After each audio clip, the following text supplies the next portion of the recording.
Eek, we're live. We're live. Oh no! Good morning. Good morning, everybody. Come on in. I'm running to Facebook right now as we speak. I can change my silly page around. Just like that, the baby starts screaming again. Yeah. That's what they do. Yeah.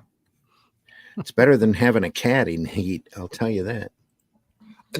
Fair. That's a whole different ballpark.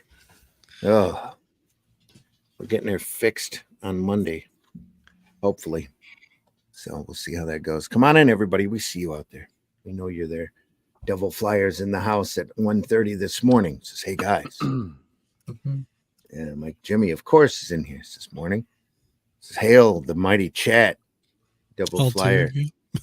Says, hey, Mike. Hey, Mike. Hey, Mike. I don't know why they came 3 times out 3 times when I posted it, but it did. Yeah. It's all good. Come on in, everybody. We're taking a look at Contract with God this morning. At the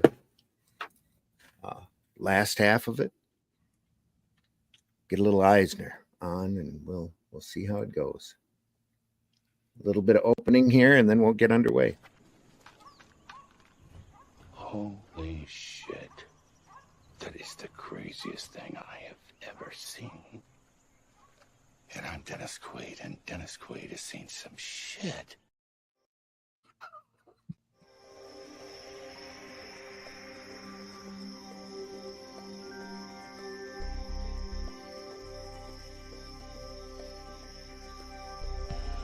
What was that? This is not a charade. We need total concentration. Now, once again, this time with theory.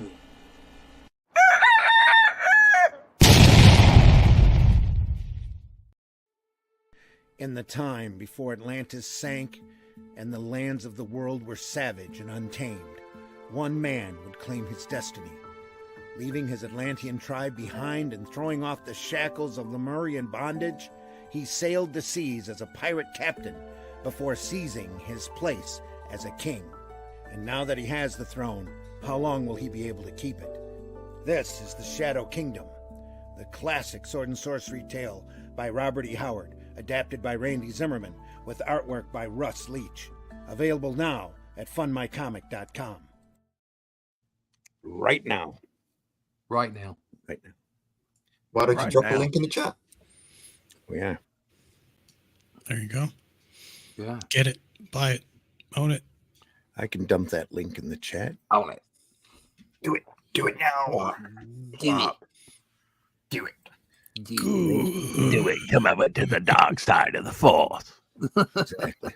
Links in the chat probably 3 times. So, hey, there we are. It's indeed. Oh, look, Randy Sims here.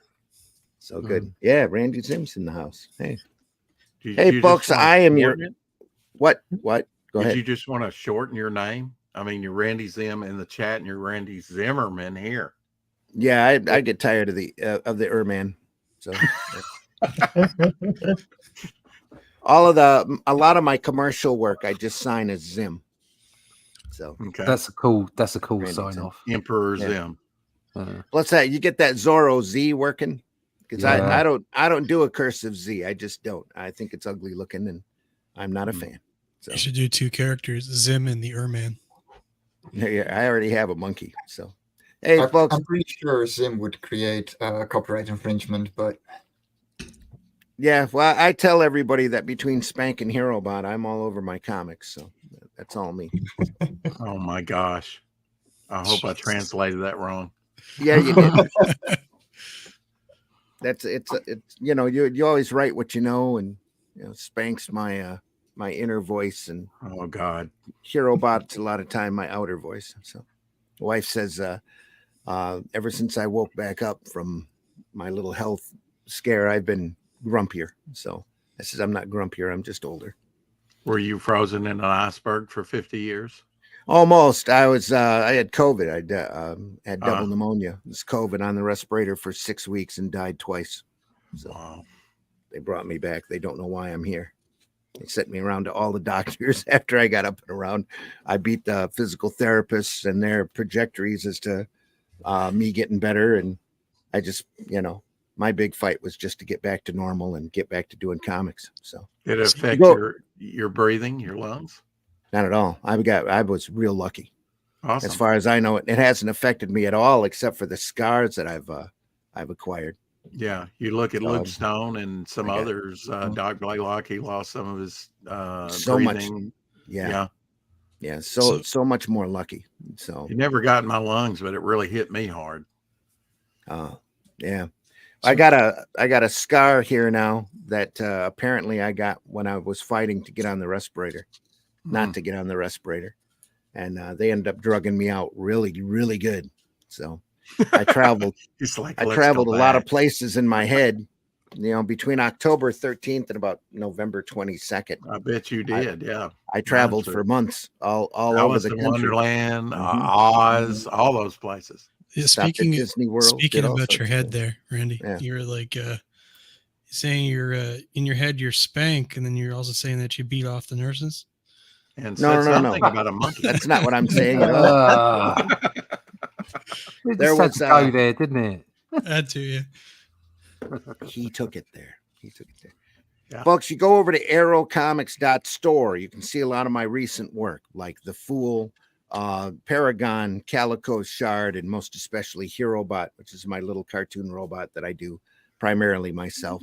And I've been working with Russ on the Shadow Kingdom and on Comics Unlimited. The last 5 or 6 issues all has articles from me, mostly about the history of Arrow Comics. So go over there and enjoy those books. We hope that Glenn's doing okay this morning. He says he's got to take a little break and get some artwork done. So yeah, important. We do appreciate everybody that's here. And like I said, we're looking at Contract with God. Also joining me this morning is Mr. Russ Leach. Russ, introduce yourself. Hi there, my name's Russ Leach. I am a comic book artist from the UK. You can find out all about me and my books and the stuff that I've done for people like DC, Marvel, Marcosia, Panini, all the rest of them at russleach.com. Sign up for the email list and bag yourself a copy of the Shadow Kingdom over at fundmycomic.com. We're also joining us is Mike Jimmy. Mike Jimmy, introduce yourself. Good morning, folks. I'm Mike Lebrand, creator of Lavacora and CEO of Resonance. Creator from the Netherlands. Been making comics for over 5 years now, for quite a while. Hanging out with these guys because they're fun, and be sure to check out Lavacora over on Kickstarter and Fund My Comic coming May 1st. So if you want to throw more money besides to the Shadow Kingdom, throw some at Lavacora too. It makes it. There you go. Also joining us this morning is Mr. Whiskey. Whiskey, introduce yourself.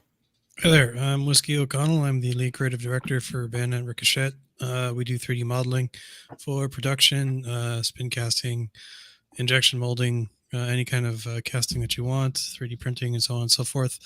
And if you ever need anything made, just contact me there at the bottom left on Twitter or for X, I guess, or formerly known as Twitter. Levi is in the house. Good morning, all. Good morning, Levi. Hope you're doing well. Also joining us this morning, Mr. Rex. Rex, introduce yourself. Rex Christian, Jonesboro, Arkansas. Yes, you can create comics anywhere. I have a character called Devil Flyer up on Find My Comic right now. This was an art drop by someone I've been working with that's also working on Melvin for Timothy Olsen. Yeah. It's always good to get stuff in the mail. Yeah. Nice stuff. And you can find me daily on the 4 o'clock shadow on YouTube. That's 4 Central in the United States. We have fun. Talking about stuff. Comics, collectibles, all kinds of stuff. Great. Let me knock my name down here. Get rid of that long-winded, crazy name. There we are. Period. Got to put something there. It won't take it. Contract with God, folks. A graphic novel by Will Eisner. Contract with God and Other Tenement Stories. We left off in the middle of the book, part 3. This is part 2, though, technically, in the stream. Yes, part 2, but it's part 3 in the book. You see it all right? Yeah. Good. I guess. Yeah, no, looks great. The super. Oh, Earthquake. There we are. Just a small readjustment. Look at the The archway tenement there. was like Sorry, a go ahead. passenger ship anchored in a sea of concrete. In its bowels lived the captain. He was called the Super. Nice brickwork here. Looks worn. Again, look at the way he's using the text within the image itself. Yeah. So not so much the tenement stuff down the bottom, although that is obviously integral, but the way the super is built into the wall. Mm-hmm. Super stuff. Like a sign just kind of hanging between the archway. Yeah. It's showing he's part of the structure of the building. Yeah. With the little shadow work here. Great stuff. Anyone know how long it took him to create this work? No, I'm not sure at all. Like the was page? done Or in- the... Oh, like the book. Done in 78. This is the first printing from December of 78. We need is Charles to come through time and then pop in for a second and tell us after he looks it up in the future. Yeah, Charles would probably know. Body posture. Says a lot. I know he started doing a graphic novel a year. He's kicking one out about a year, every year. Mr. Slugs, when you going to fix the hall steps? What kind of building you running? Huh? Nobody really liked Mr. Scuggs. He looks the part. Yeah. Mr. Levinsky, and I'll decide when things need to be fixed. I think they were a little afraid of him. Why? Who knows? Looks like Will right there. Looks like R. Crumb. Yeah, that too. Oh, that's a face. There's a face. Perhaps what they didn't know that led to fear. Tenant Tui. Back in Germany, things is different. They have respect. Yeah, nobody talks like that. Super. Someday we will have discipline here too. Yeah, it's coming.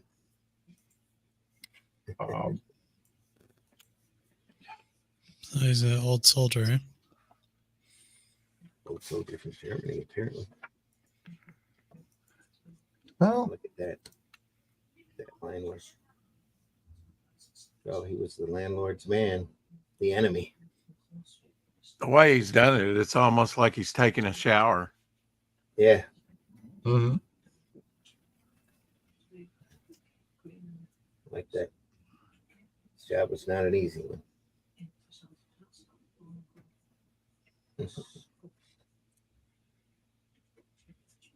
He's not afraid to have space on the page, is he? No. Just blank. No, at all. No. Well, what I think this is coming from is he just got off doing some paperback books at the time, which is a smaller size than this. So I think this work was originally intended to be paperback, and they just blew it up to a larger size. The publisher did, in order to be more readable. So a lot of the lettering here is super large, compared to normal comic lettering.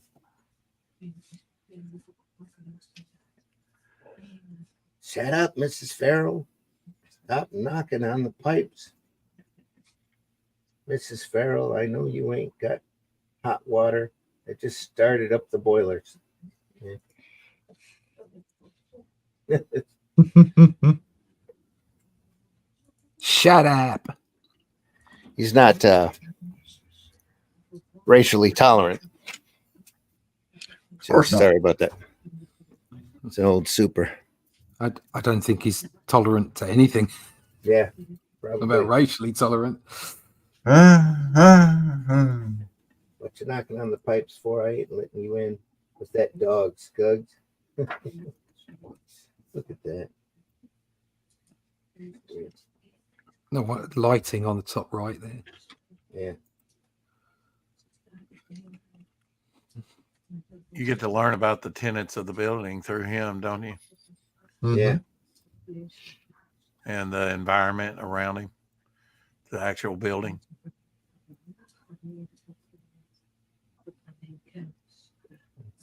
Not only his relationship with the others around him.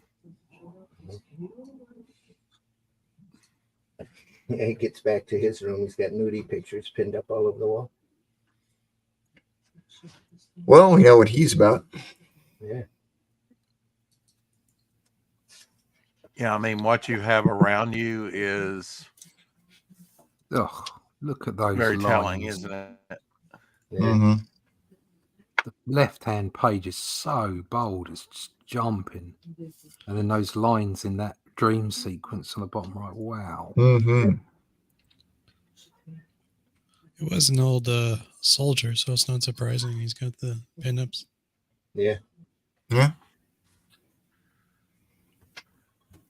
Had to have something on the field.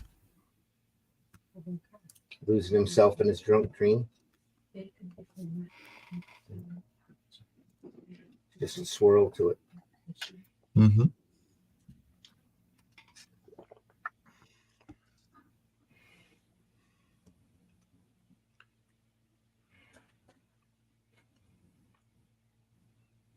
Yep. Somebody up there laughing at us. Suddenly there's a little girl in his room. Only mildly concerning. Yeah. Yeah. Really.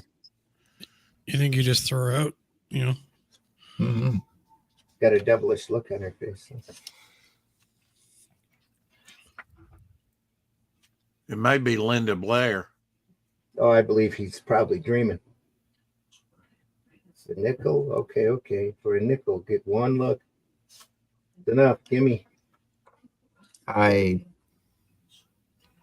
Could you produce this today and not come under scrutiny? Probably not. Probably not. No. No, you're not allowed to say anything or do anything without being accused of being the thing that you've said and done. Yeah. That's this whole sort of you know, gay men can only play gay men or whatever it might be, and the flip side of that is you can't write and do anything or create anything because all the elements around it are not taken into account. It's literally just, oh well, you've written about a Nazi, it makes you a Nazi. Exactly. It's just ridiculous. What if you titled it "Letters from Prison"? It doesn't matter. That would be the only way you could get away with it. Right? It doesn't matter. It's context. No, so many people refuse to take context into account anymore. Right. And because you don't take context into account, therefore you can't do anything that effectively you're illustrating about. It's not you're acting or you're creating or you're imagining. No. That must be you. So, yeah, that's what's going on. When you, I guess it's how it's done, but do you feel sort of led on and tricked if it's a dream sequence? I don't think this is a dream sequence. She just poisoned his dog. Right. Good for her. Some candy. He took his money box and ran. So he's a creeper, and then he played on her, whatever. She played on him. Yeah, and then stole his money. Stole his money, killed his dog. Yeah. Well, the dog thing sucks, but I guess the rest is good. I don't know. The whole thing's strange. Yeah. Strange is the tenement word. tale. Yeah. This is based off of Eisner's personal experiences. So this might have happened in his tenement building. It may have been the girl that told him the story. They might have been close to the same age. You don't know. You never know. Yeah. Oh yeah. He's in pursuit of the girl. He's a little mad. He's pulling out. Is he getting a gun? Can't see it. But he's got there. He's got something. Going after her, kicking the door in.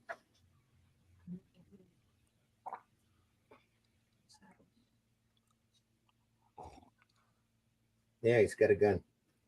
So if you hit me, I'll tell on you. Rosie's, what's going on down there? All in the alleyway. Everybody's drama box. Suddenly, everybody's coming together to chastise him when they were scared of him. Yeah. Yeah. Steamy don't send up but little Goyles he beats up. Look at that kid, you animal. Help. Call the police. Somebody, the super is killing Rosie. He is limber because he's on his tiptoes. Yeah. Standing. Yeah.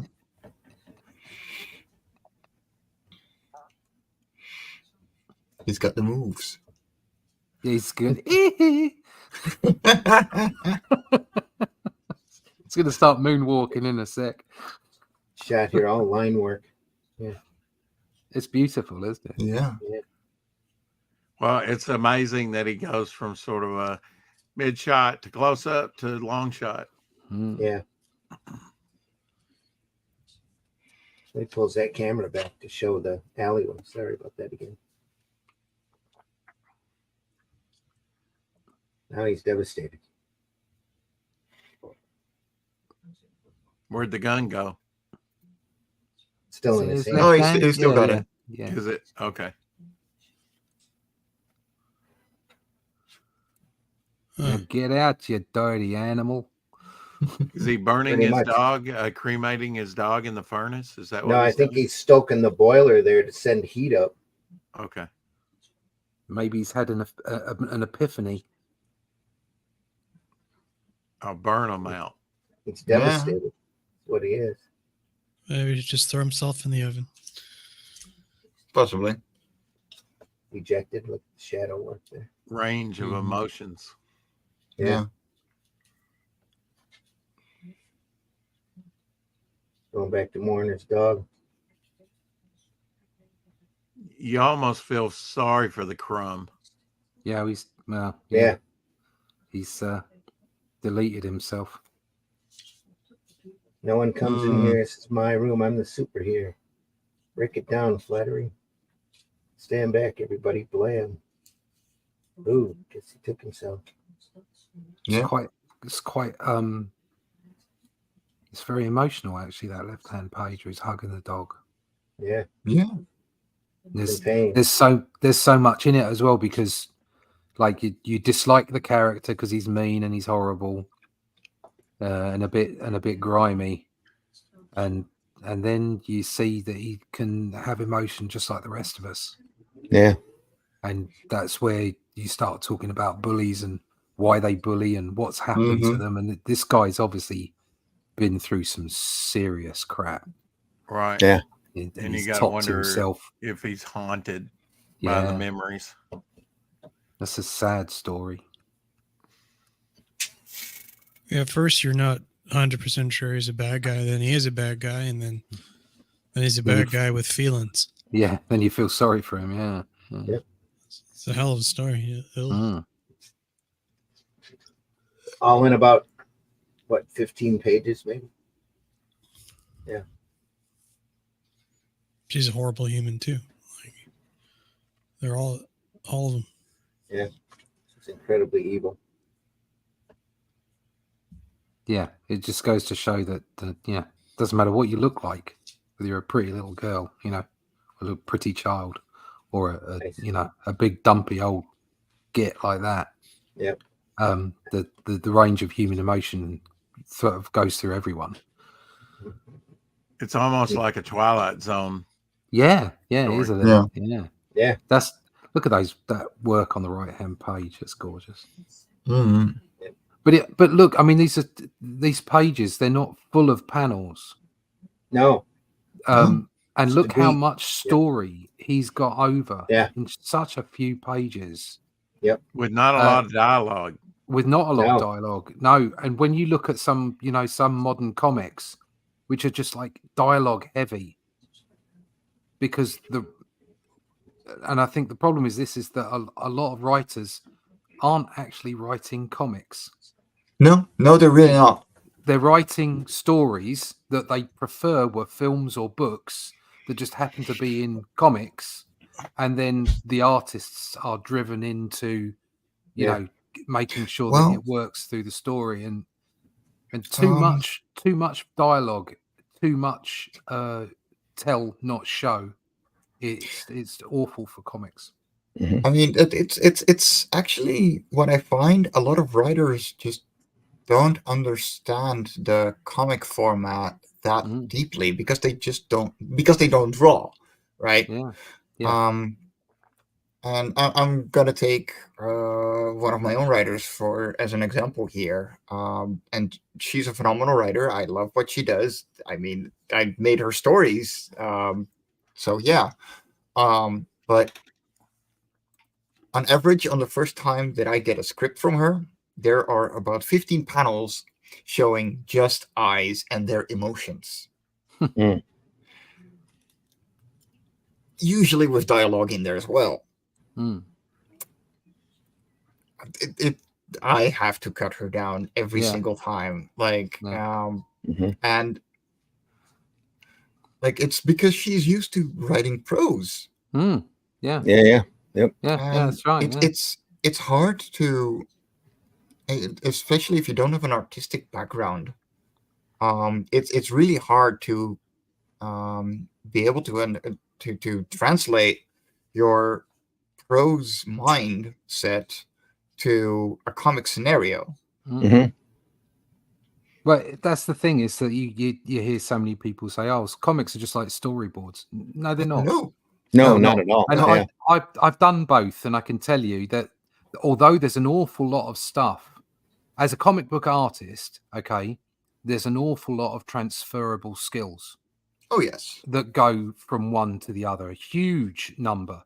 But actually producing them is a whole different ball game, as far as direction, what you put in, how you show things.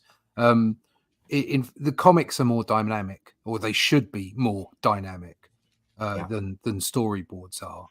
And I saw a post the other day, and there was someone going on about the fact that they felt that if there were too many panels without any script in, that they were in some way the buyer of the comic was being cheated.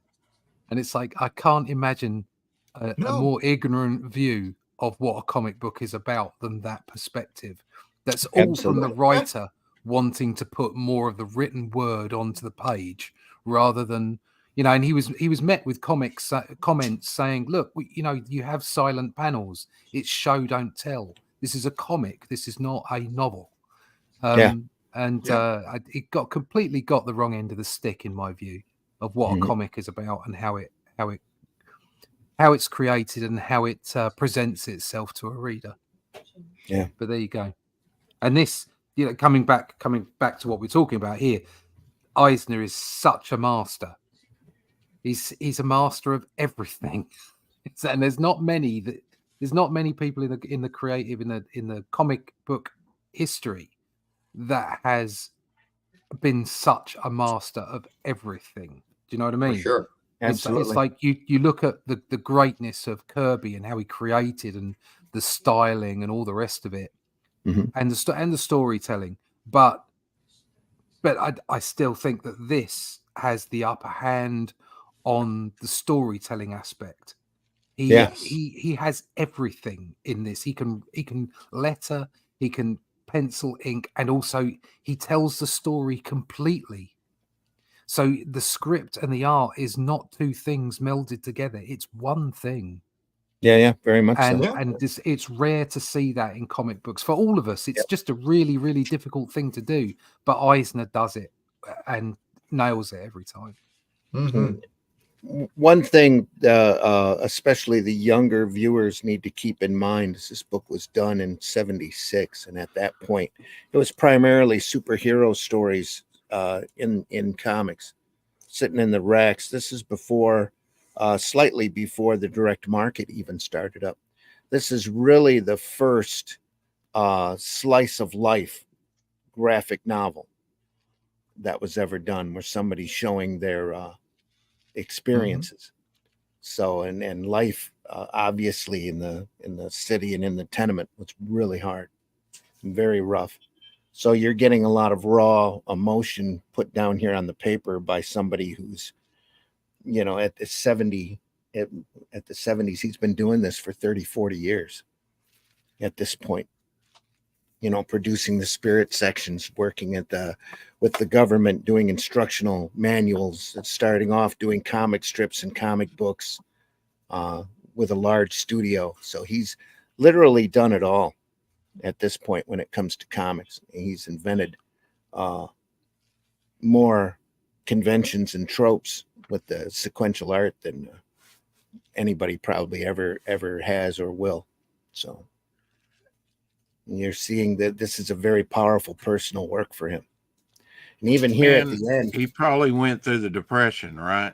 I'm sure he did. Yeah. Yeah, and so he saw that. He didn't take anything for granted. No. A lot of people that didn't go through the Depression take a lot for granted, and that times can get tough and they can be desperate. And he saw the ups and downs of the comic. I mean, even Kirby struggled, and Joe Simon and others struggled in the 50s and different periods in their careers just to feed their families, doing what they wanted to do or felt like they needed to do.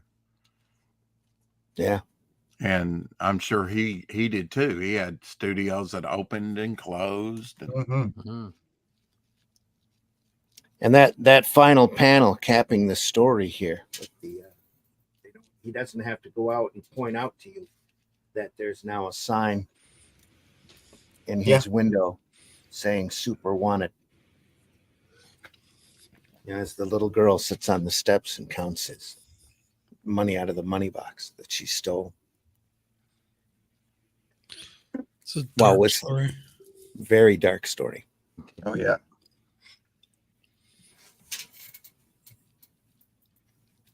Just beautifully rendered here. I always had a problem with bricks for the longest time, where to stop, where to start. And here he's got it, so beautifully done. He knows how to keep the image contained, not overblow it with too much detail. And in 3D modeling, there are two ways to do bricks. You can do like a pre-used pattern, which kind of always looks like garbage in the end, unless you like tweak it. And I don't know, it's still, to me, it always looks kind of like flat and useless. Or you can model the bricks individually, and that usually gives you the best results. Yeah. And it takes forever. Wow, individually modeling bricks. Ooh. Yeah, no, I feel sorry for you if I have to do that. Yeah, no. Oh boy. The last model I did was this bridge, and it had like 2,000 some odd bricks on it. And I didn't individually model each one. I obviously I copied the bricks and then laid them out in patterns, and then modeled like a few of them, but I moved every single brick on the thing.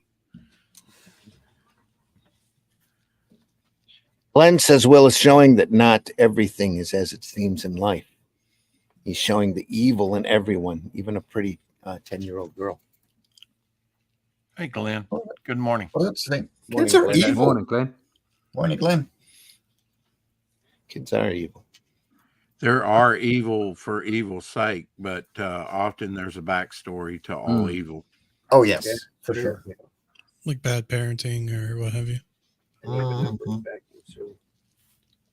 Well, I mean, you have Dr. Doom, Magneto. They have their own. I mean, your hero is only as interesting as your villain. Yeah. When it last winter relaxed its imprisoning grip. Summer arrived and life oozed from inside the tenements into the streets. The new freedom of movement gave the tenants' lifestyle a new audience. I'm going to take up. I'm going to take up Glenn's spot here. Look at that lettering. Yeah. Wow. Just superb. Those buildings. All that detail here. Yeah, it's That's impressive. Gorgeous 2-point perspective. And then dropping the detail back, farther back you go. Thinner lines. Mhm. Everything's focused. He's offset the actually I'm not positive on that one, but he's offset the front two buildings from the rest. Yeah, he did. And he took the time to do a pigeon coop up on top of this roof here. Russ, you're probably a little more familiar with this. Can you do like a curved 2-point perspective and curve your lines? Yeah. I Yeah. suppose that's like fisheye. Like Just Yeah. in Yeah. 2-point. With Yeah. like a French curve tool, I guess. Yeah. Yeah. Hmm. Yeah, you could do that. Curve tool and a little bit of studying of MC Escher. Yeah.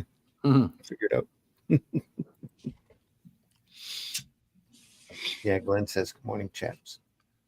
Good morning, Glenn. Good morning. Chops. Bad parenting is an easy excuse. Russ will get this. Myra Hindley's sister wasn't a Oh. killer, Yeah. but she snared the same parents and environment as her evil sister. That's right. Yeah. Yeah. So I think some people have got it in them. Yeah. Oh, for sure. No doubt. But then still, environment does make a difference. Oh yeah. Yeah. It's nurture and nature. It's not just one Oh, yeah. thing. But I think some people are driven to do certain things. Mm-hmm. It's just in them,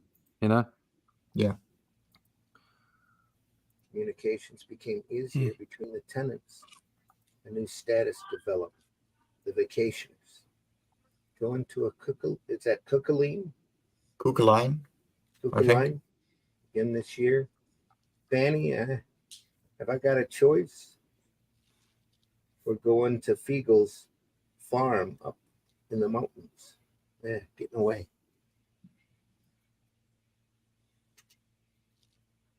Some tenants it's time to harvest the yield for a year of doing without. Fanny, you're a wonder. I could put together $75 on what I bring in.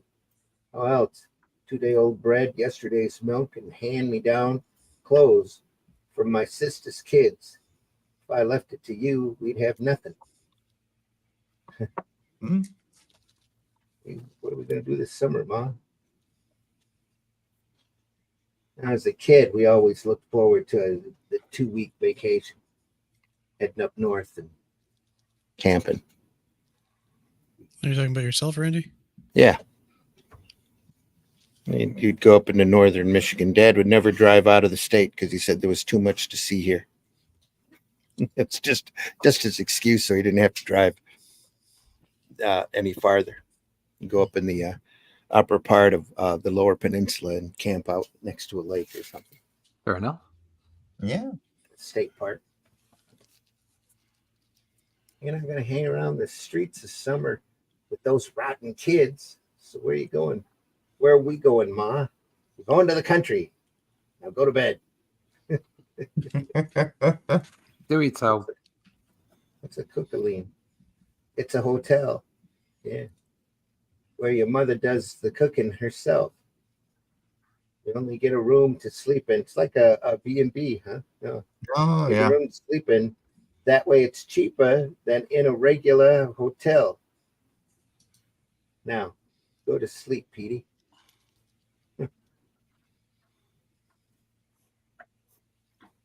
Yeah, okay. So it's probably from, it is from German. Coke Align. Okay. So cook alone. I'd never run across the word before. No, this is a new one for me as well. but I guess it's an older word that doesn't get used anymore. Obviously, yeah. Sprechen Sie Deutsch? Dave says, No. can someone who is good and wants to be good be nurtured to become evil? Oh yeah, I think so. Under the right Yeah. circumstances, anything is Yeah, possible. because then without getting too deep into it, if you look around the world at the moment, there's plenty of people that are brainwashed into doing stuff that, Oh yeah. They think they're doing good. yeah. Radicalization is a thing. The end justifies the means or whatever. So Yeah. Yeah. And to be honest, that's been going on for an awful long time. long You know? time. Yep. We've been burning witches for a long time. Yes. Yeah, it's that kind of radicalization is definitely a real thing. Guten Morgen, maybe Hicker. Exactly. Gesundheit. Look at that. Yeah. No, I'll keep to Dutch. It's hard enough as a language.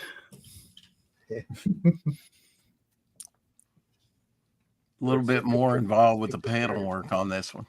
Yeah, a bit more. Yeah. It's like that next to last panel or the last panel of the last story. There's all the story is right here. Mm. Yeah. Why break it up into individual panels when you can do it yourself? You know, it's one big scene. That's one big stage right there. It's like an establishing shot too. Mm-hmm. Well, all throughout the book, you get a sense that environment is just as important, if not more so, than the individuals. The individuals could be Right. Yep. swapped out, Mm-hmm. slightly altered, but the staging of it is so Yeah. important. Is that the same girl that was the what you call it, the Shiksa of the original, one of the first characters in the book? Yeah, Here, I that don't one. think so. It's somebody that looks like her. He worked in a little backwards lettering there. That's the back of the door. Yeah, Yeah. pinkish furs. So he doesn't have to. You don't have a caption box here. You don't have a, life is over at the fur shop or whatever. Let's go visit Pinkus Furs or anything like that. You know it is by reading that door backwards where you're at. And the little mannequin, half mannequin here Mm-hmm. that they're working on. It's a really, I guess, like an isometric kind of like 2-point. You get a lot of information in there. Yeah. Yep. Oh yeah. Like I said, it's like a real establishing shot, but your entire story is moving here, and it's like you're getting 4 panels, but it's all, on this splash page.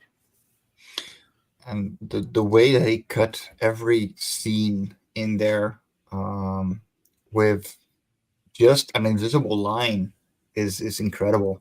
Oh, it's not invisible. It's right there at the edge of the door. Yeah, no, Right but but like An invisible gutter is what you're trying to say. yeah, exactly. Yep. Yeah.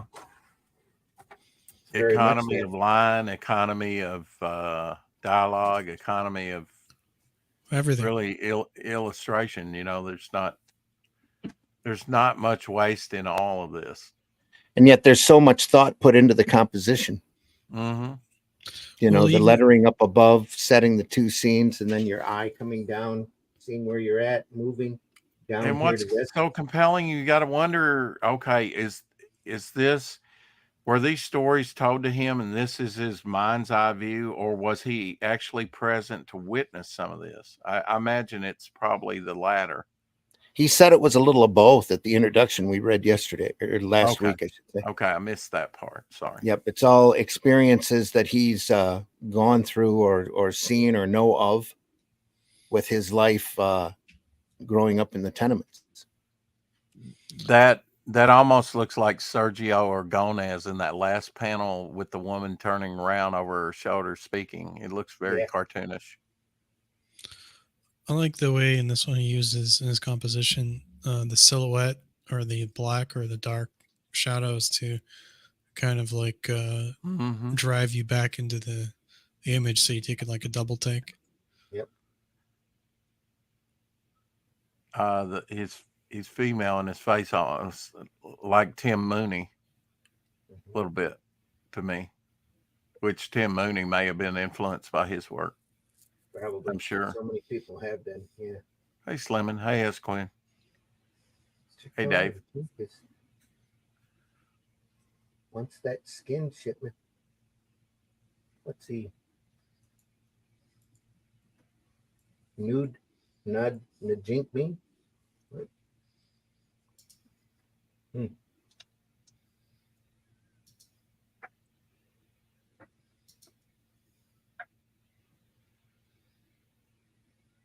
That's cool. Is that like a wash? Is that gray toning where you pointed like on the car and the? That's all line work. Yeah. It's all line work that it's all brush appears, work, line work. Yep. Appears gray on the page. Okay. Yeah. Back here too. This is all lines. Here. It almost has a blue effect from the way it looks here, you know. That's probably my silly camera. It's all like it's printed a very dark brown on tan paper. So yeah. Look at that second and fourth panel, just like a fly on your ceiling looking down. Yeah.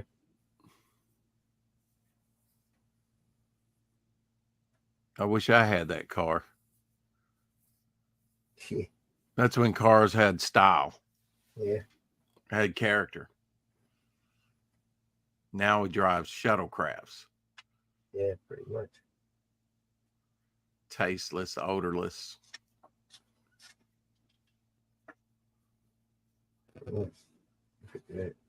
I imagine he was trying to encapsulate in this art the sights, the sounds, the smells, all the sensory perception that he had as a kid. I see a whole lot of Gene Colan here. What part of that reminds you of Gene Colan? Just in the composition and the way that the panel is. Gene used to do this a lot, especially in his later years. His Nathaniel Dusk work has a lot of this kind of feel to it. Also, the length and the shading of the line. Yeah. It's got that. Now, the Dust stuff, was that a detective story? I remember that. That was through Eclipse, I think. No, it was DC. Oh, was it DC? Okay. DC printed that. I think it was an 8 or 12 miniseries, and it was shot off of his pencils. And what was the character Dusk? Was he a detective or? Yeah, he was a private eye. Okay. Thought he was. Yeah. I want to say Don McGregor wrote it, but I'm not positive. I think you're probably right on that.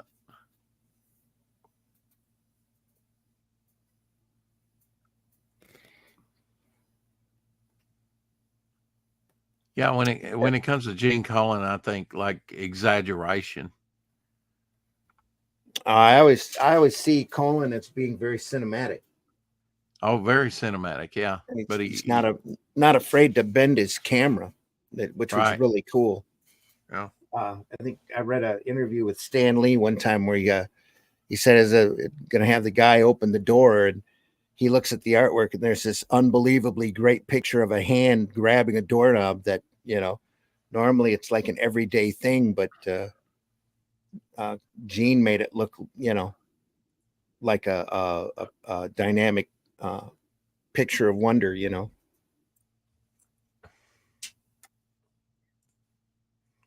Who is this with a wrench? Nice queen.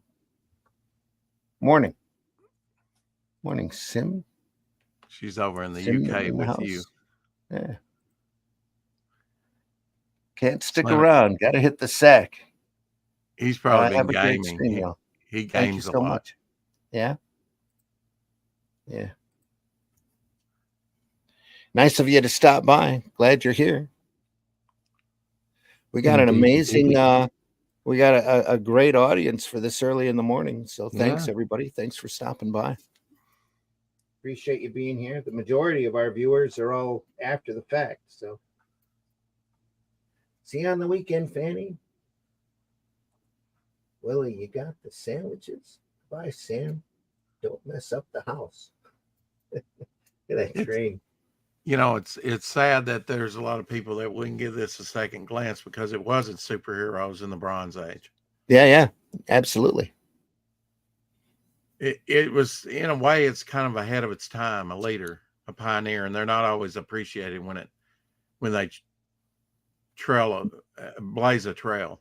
Yeah, it was very landmark at the time. I think that it won a couple of awards, but not a lot of acclaim for what it was. Like I said, nobody had really done a slice of life graphic novel, at least not here in the States. It made other slice of life things like Mouse possible. Well, it did. And books like American Splendor sprung up like right after this. Yeah. I've actually met the creator a couple times in 85 and 86 that did that. He's a character. He was, yeah. Harvey, yeah.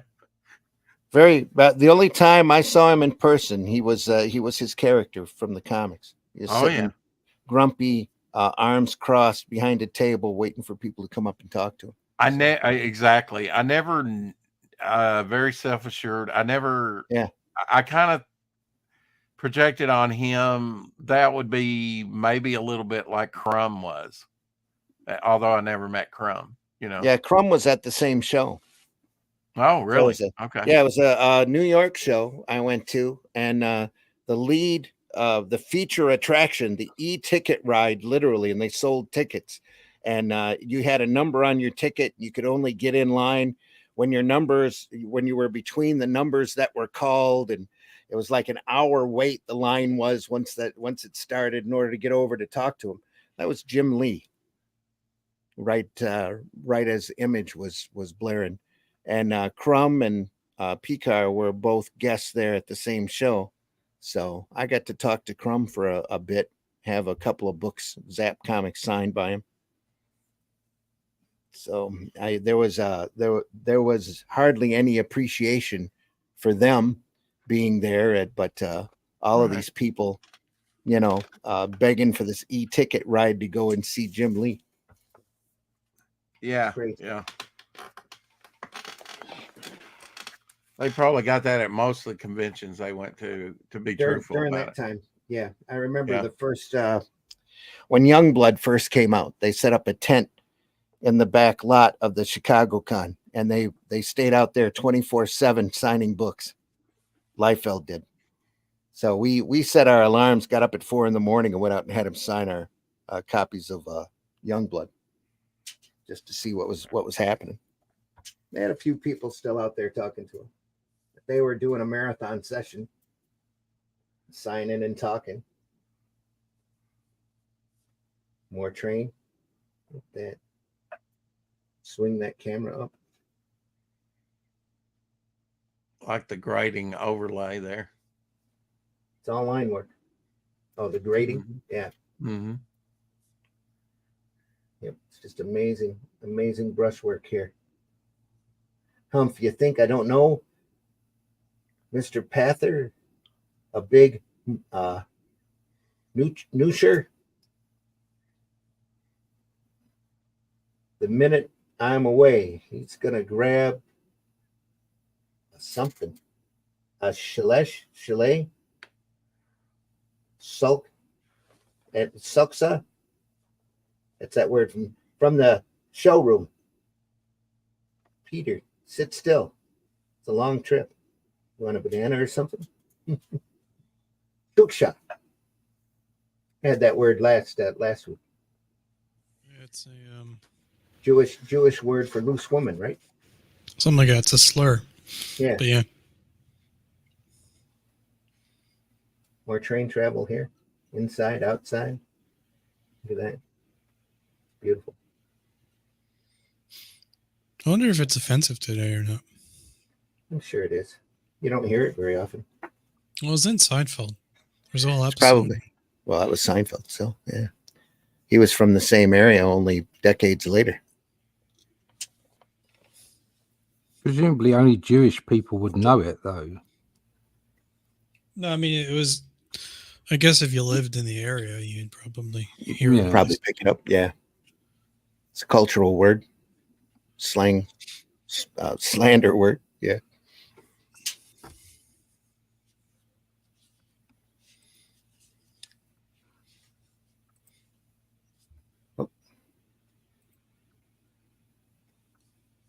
I think it's more like how the I don't know, in the show they suggest it's because for an outsider, Okay. right? Out of tradition. So like a woman who is I guess dirty or unwanted because she's not part of the religion. Okay. So Well, which was because of that, they're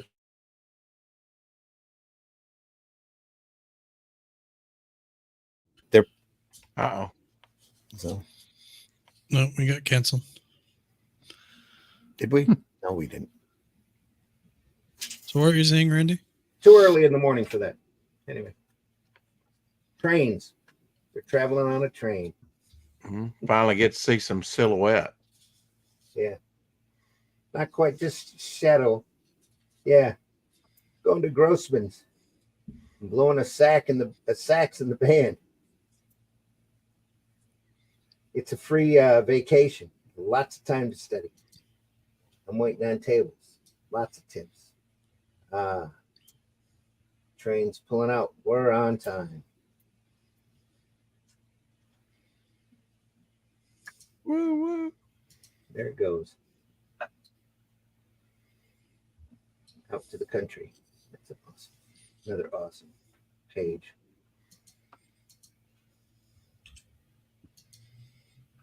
Going out to the mountains.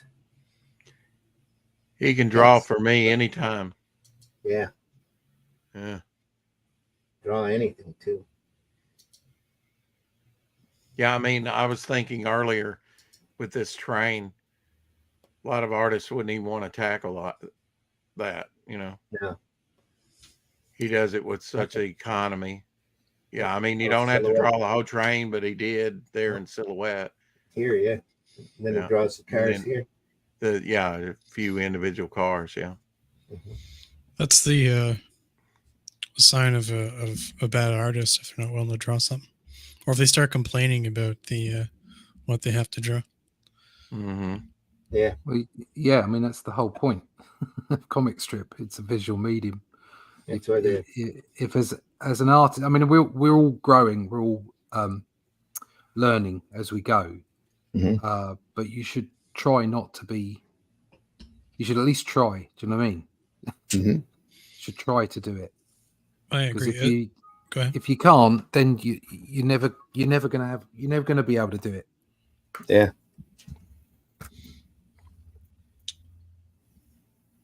And you can always go back to the customer and be like, "Hey, this took way too long. Maybe we should renegotiate for this page or something." You know, you can always try to, instead of trying to get out of it and be like, "No, I'm too lazy to do this." Willie, there's Fiegels. Stay with the Yeah. trunk. I'll get him to help Lotus. Well, just with the angles, very cinematic. Yeah. You had to wonder about, I mean, the train station there, Mhm. setup shot almost reminds me of like Western film. Yeah. Mm. Very much so. That old style engine too.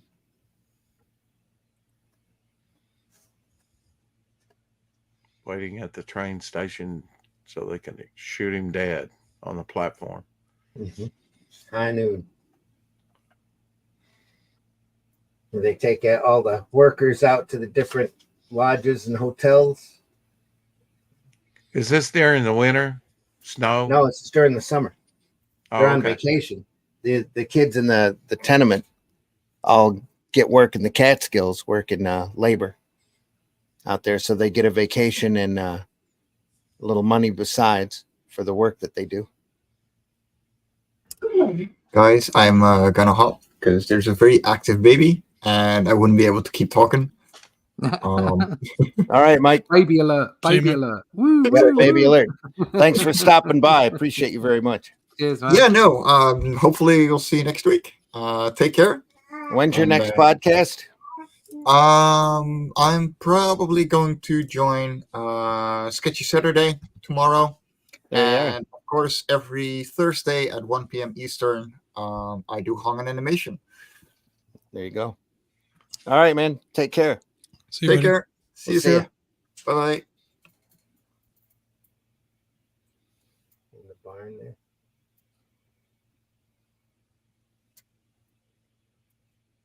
Change of environment. Very much so, yeah. Working vacation. Give you a coverage just for you. So you share with the other ladies. Start cooking early. I grew up in the country, and like I miss it sometimes. But when you grow up in it, and that's all you ever know. It's Yeah. you don't always miss it, but it is quite beautiful, and nice, and serene, and peaceful, and everything you can say about it. But it gets boring. But this was reminding me of of that social media post where that dude has never seen the stars, and he goes out to out to the country and sees the stars for the first time, and he's Mhm. freaking out, and he's like, "Is it always like this?" It's like I grew up in that environment where every night you could see the stars all across. Like sometimes you could even see the aurora borealis or like the faintest hint of it. Mm-hmm.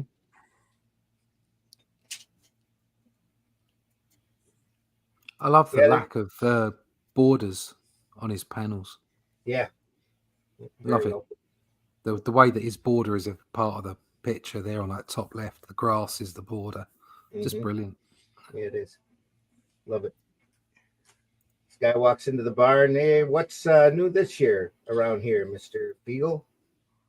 He says, well, this year we got entertainment. I built a casino out of the old barn. You can dance with the old ladies, ha ha. So we ain't Grossmans. That's all milking a cow there. Casting of shadow. Yeah.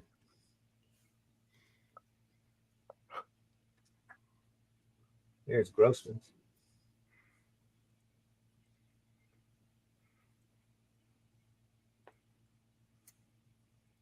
A more fancier lodge.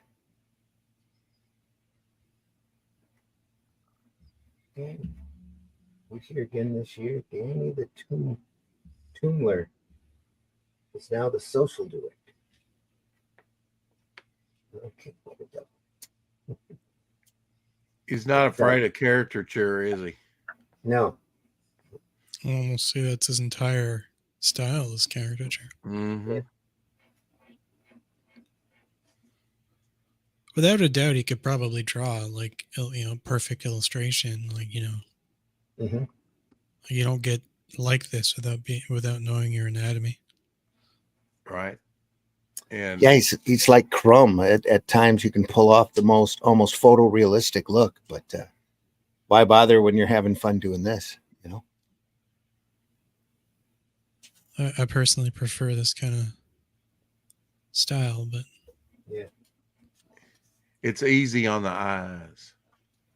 this is like Dirty Dancing all over again. Only a different time. Now you leave your personal life out of this. I meant the movie. Ah,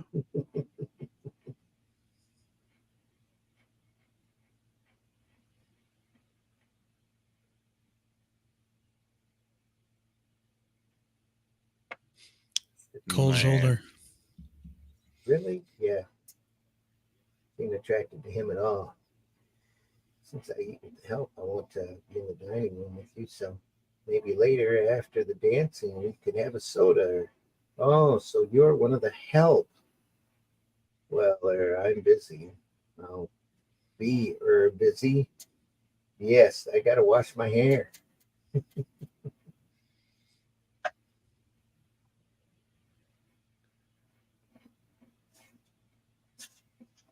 That one panel overlaid on the other. Beautiful. Mhm.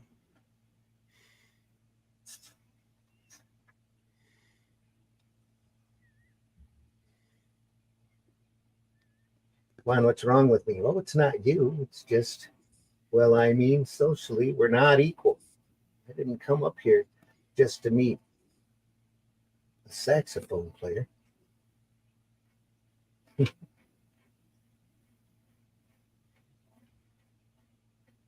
Okay, have it your way. See you around. Looks dejected there, doesn't he?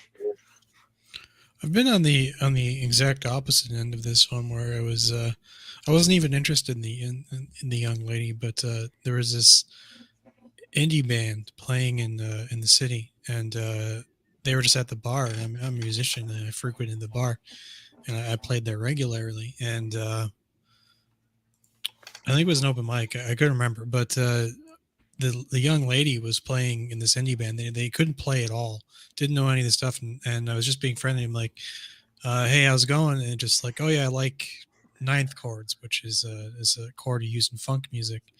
And then the young lady was like asking or saying, like, talking down to me, treating me like this person here, like as if they were better than me because she was kind of like a musician.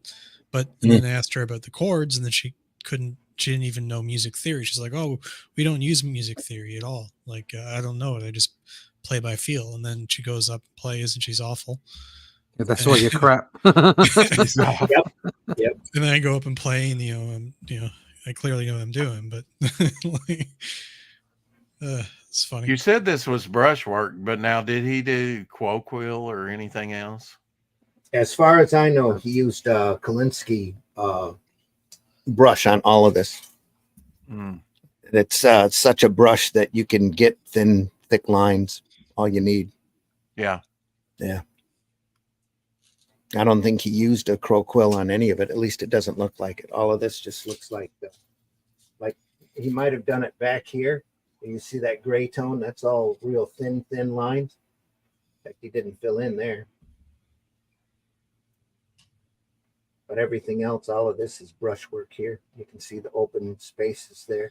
I think he left that out on purpose. I think he left that out on purpose, that blank, because he's got a half blank or three.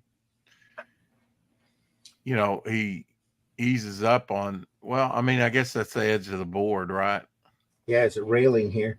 Yeah. The board's right there. The spot right there is wide open. Might have forgot to fill it in. Might have. This is all just beautiful line work back here. Who published this? This is Bardnet book. Okay. What was the cost of this thing when it came out? It's been reprinted a number of times over and over again. Right. This book was a whopping $4.95 when it came out. $4.95. That was a lot of money back then. Yep. The original printing, $4.95. Bargain. Yeah. And what was the page count on this thing? Do you Probably know? close to 120 pages. Wow. Oh, Beautiful stuff. it looks like it's New York material here, all loose. Now, it almost looks like it's raining. Mm-hmm. I guess it's nighttime. Yeah, here it is. Stop singing, Abe, and dill the cods. Whatever that means. Boy, chick, I'm telling you, it's Miha. A whole month we can play pinochle. No women to butter us. And the Butter other us. guys, butter us. Yeah, he's like, No stop women. singing. Aim deal the cards. And, oh yeah, that's right. Deal the cards. Yeah. It's like a Brooklyn. You have to wonder Yeah, that it is. in maybe 30, 40 years, they'll look at some of what we do and say, look how they talked. Exactly. Yep. Well, we're adapting that Robert E. Howard story that we did. The verbiage, the cadence is just completely different in a couple of places. Very old English You know, a lot of the descriptions are just phenomenal. Get You ever people heard- thinking while they're reading. Yeah, all in a language that in a style we wouldn't use today. And which is almost becoming common parlance nowadays amongst the younger crowd and their slang. We're already there, Devil. My friend, we're they like use like stuff like no cap, and I have no idea what that means. Sus. Yes, well, sus is from. I know what that means, but I know what that is. Yeah, it's Yeah. just Anyway, But in 20, 30 years, will people know what it means? what they're talking about? No, 'cause Or will they slang- still be using? I mean, it's just like watching a great old hard-boiled detective movie right? from the 40s and 50s where they're calling everybody malls and Mhm. give me my gat, that kind of stuff. Yeah. Yeah. I think slang is the stuff of the day. It's all Yeah. transitory. Yeah. You know, it comes and goes. Always evolving. Yeah. There's Well, another one. Another one Well- that sprung up the last couple of years is calling stuff fire. That's fire. And every time I hear that, I think of Beavis and Butthead. Fire, fire, fire. Corleone. Oh. Exactly. whatever happened to knee slapper? Corleone. So I think it like even though slang changes, right? Yeah, it does. Like the language itself doesn't change that much. It'll take several hundred years for it to go Yeah. from like Yeah. Old English to some kind of newfangled, kind of. Oh, they Yeah, have an the whole- urban dictionary now, though, Yeah. Yeah. for all these things, and Yep. and like words like ain't that are not proper, they somewhat allow now. Yeah. Mm. But I mean, Dillard, You know, if they're around long enough and the usage is enough. when was this written? When was Shadow Kingdom written? In the mid to late 20s, Yeah. 1920s. So it's over 100 years old, or at least So- about 100 years old. yeah. Yeah. And I mean, like, there's just Cull recoiled at the foot of the stairs. Cull recoiled, at the foot of the stairs lay the 18 red slayers who were that night stationed to watch the king's study room. Now, just the way that those words work together, Mhm. that wouldn't be written that way these days. And that's a very simple piece. That's a very simple sentence from what we're doing, and yet Yeah. it's got rhythm to it. Yeah. The words have rhythm. Mhm. And I think at some point that's going to come back because it's a beautiful thing. What I was saying though is the word isn't changed though. Like it's not a completely different word. Like it's No, I No. agree with you. Yeah, like good morning. Exactly. Yeah. Good morning isn't Guten Morgen. Oh, Good right. morning neighbor isn't Guten Morgen Exactly. neighbor.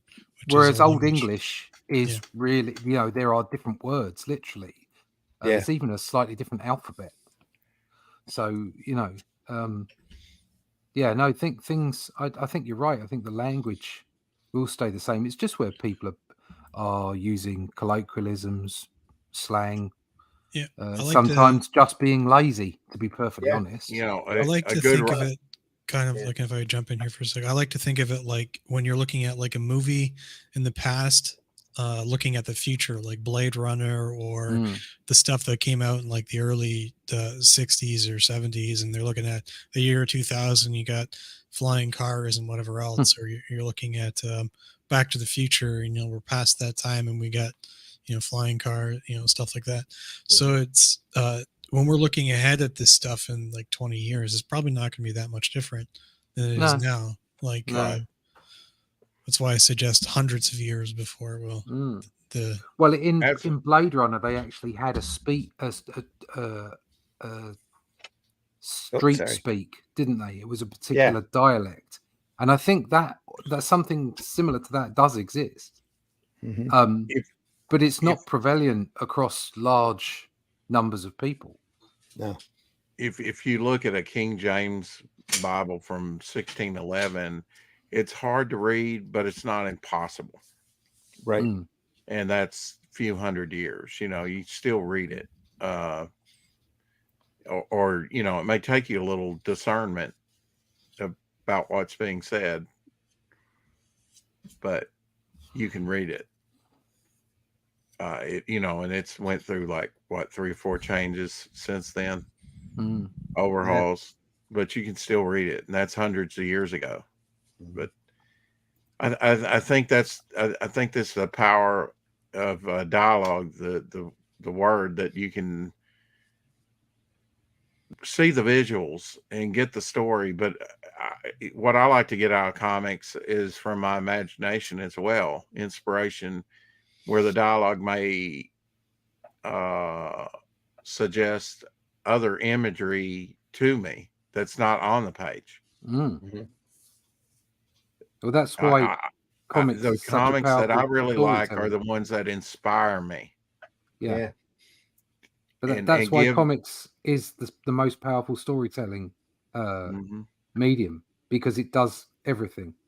It shows you and it inspires your imagination. And maybe the most underrated. Oh, without doubt. You ever read a Clockwork Orange? Never No, read I've it. not read it. No. I'm not ready to see the movie. Yeah. Kubrick. I haven't read it myself. A friend of mine did, but apparently it's all in Droog speak, right? So this is the language that they're using in the movie. And there's another Like the interesting narration, McDowell's narration. From the I movie. guess. Yeah.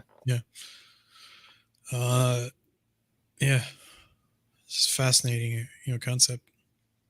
He's got to cut his card yeah. game short. Says he's got to go visit his Aunt Millie. She had an attack yesterday. Oh, sorry. Is that it, Aunt Hope Millie? Millie's okay. She got an attack today. Suddenly, he runs off to his mistress. First, Sam, you ain't been around since Easter. Don't worry, I got a month. We got a month together. So my wife's gone to the country. Well, okay. Topless.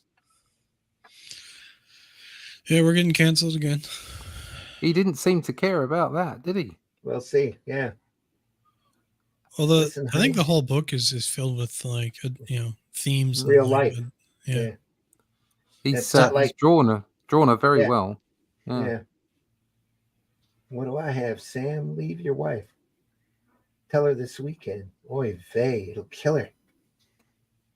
She ain't a well woman. Sam, it's getting late Oh, for me. hell, we got some nudity here. Ain't no chickens, Yeah, I can. Yeah. Just lines, folks. Just lines on It's paper. all right. It's not 100% It's all right. sharp. The Yeah. nipples aren't throwing themselves out. We're more than an hour in, so I'm sure my camera's out of focus already. Yeah. Are they talking about, when she mentions chickens, are they alluding to the age? We're not spring chickens anymore. Yeah. Yes. Yep. Yeah. Glenn Fleming says reading A Clockwork Orange is like reading Shakespeare and Homer, a nightmare at the start, but worth it when you get into it. There you go.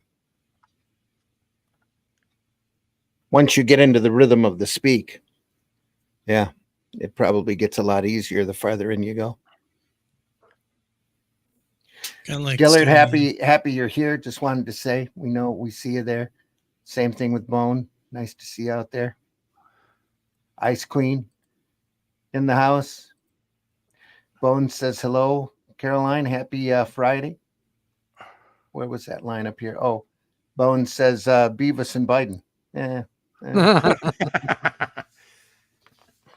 The work Friday. here on the page is just so much lively without, I know he has, some panels here, but it's just open and breathes. Mhm. Every page open and breathe the way he's laid it out.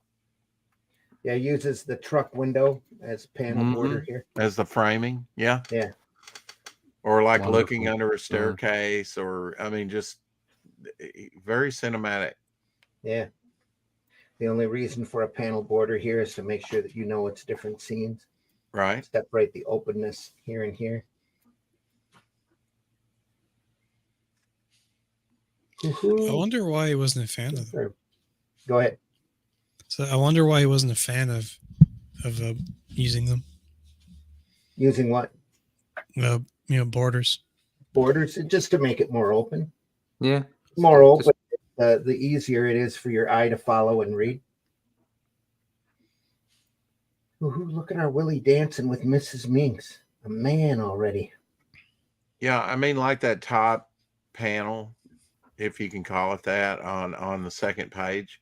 There's no need to hem that thing in. No. You're looking at the great outdoors. Yeah. And here he's boxed in because he's sitting in the truck. Right. It's like yeah. bored. He's watching the scenery. Yeah. The space you occupy. Mm-hmm. Mm-hmm. He did throw a gutter, sort of like a gutter between in the first page, if you call it the panel on the left, and then the bottom one, right? You can see there's a clear continuation division. Yeah. Which helps move the eye from left to right. Yep.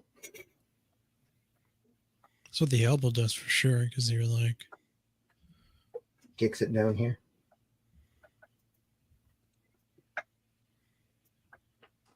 pretty much almost every line on that, like angle of his hand, the jowl or the cheek or jawline. His eye is looking down at the thing. The other guy, the guy in the front's jawline, the elbow, all of it's kicking you down to the left. Yeah. It's all thought out composition just to keep the flow going. Even this scene here kicks you out to the next page.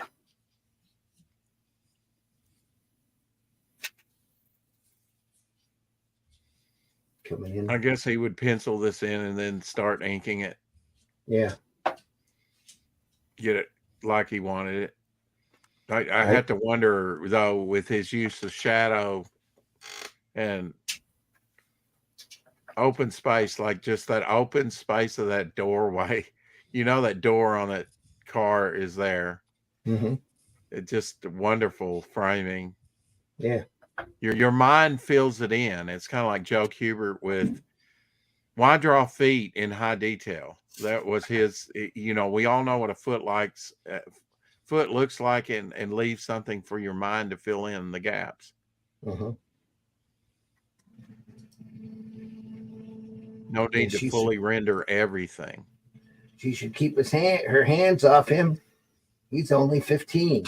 He's got the Charlie Brown stripe working on his vest there. Again, from a modern lens, this is pretty heavy stuff when it comes to age. Yeah.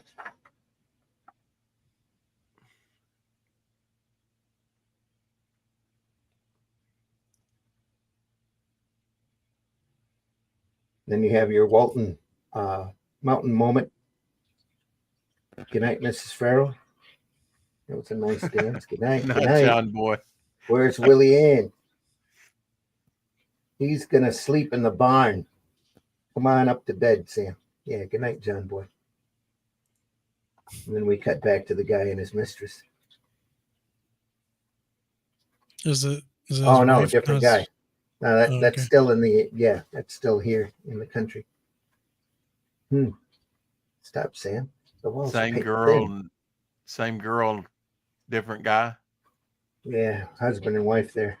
Okay. They're out on their vacation here. Walls are paper thin. So we're man and wife, ain't we?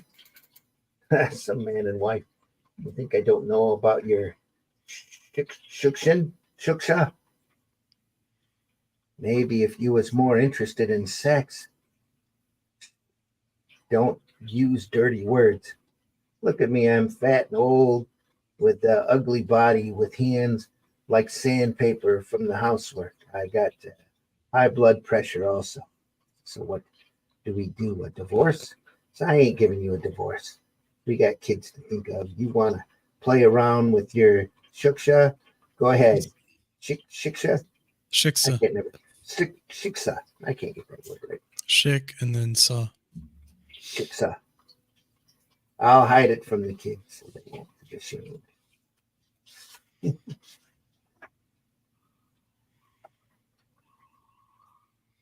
And more nudity. Sounds like an open invite. Sneaking out to the barn. Yep. Sorry, folks. Little roll in the hay. Literally. Yeah. So I guess he's encountered this a couple times in his through stories through his neighbors or That's why they love going to the country. It's life. Country Joe and the fish. Exactly. Huh. Yeah. a very good. It's life, yeah, but his life is very heavy and hard. What, you A think lot of- threesomes and sex didn't happen 30, 50 years ago? No, I know It's they been did going that. on for thousands of years. No, I'm just Yep. saying his Will Eisner's life experience is very heavy. It's Maybe like you real just life. listened. It's real life. Yeah, it's like real life. Comes up to see Willie, Mrs. Minx. She's gonna get a roll. Brought you a blanket. You were so cool. If things I don't am turn around, personally- though, Yeah. I'm personally offended by the fact that we have to put that yellow sticker over that. I'm just being overly No, cautious. no. I understand what you're doing. Totally agree. You're not offending me. The culture is offending me. Yep. The other ones I think we can get away with, but she's pretty, so somebody's bound to complain. yeah. Canceled again. The old and fat with rough Leave it. hands we didn't have to worry about. But No, this that's Yep. fine. Yep, Yeah. I'm afraid so. And as cruel as that sounds, it's what it is. Turned up nips and a flat tummy. No, we're Yep. getting cancelled. Well, there's all you But scoop then- around on the reels on Facebook. There's all these breastfeeding reels that are popping up. I'm like, oh yeah, it's just an excuse to show breath. Yes. Crazy. Russ like that one. Yeah.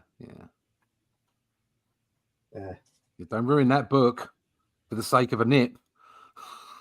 oh, Oh, there's a lot of there's nips. still more nips here anyway. There we are. It's just non-stop nip. Just a couple. Mm. No, not really. There we are. They get caught rolling in the hay. A little bit of violence there. Yeah. So I might have known my Maryland in the hay with a kid. Ha. Irving. I wonder how much, just looking at this, how much Bruce Timm has studied Yeah, because look at that. Will face. Eisner. Look at them Yeah. faces. Yeah, the simplicity of his work. Yeah. Mhm. Oh my Look at God. that hand, the way he slapped her there, and the way the Yeah. hand's bent over to Mhm. accentuate what is the movement. That wasn't a love tap No, by any No, means. no, he means it. I heard you were up to your old tricks.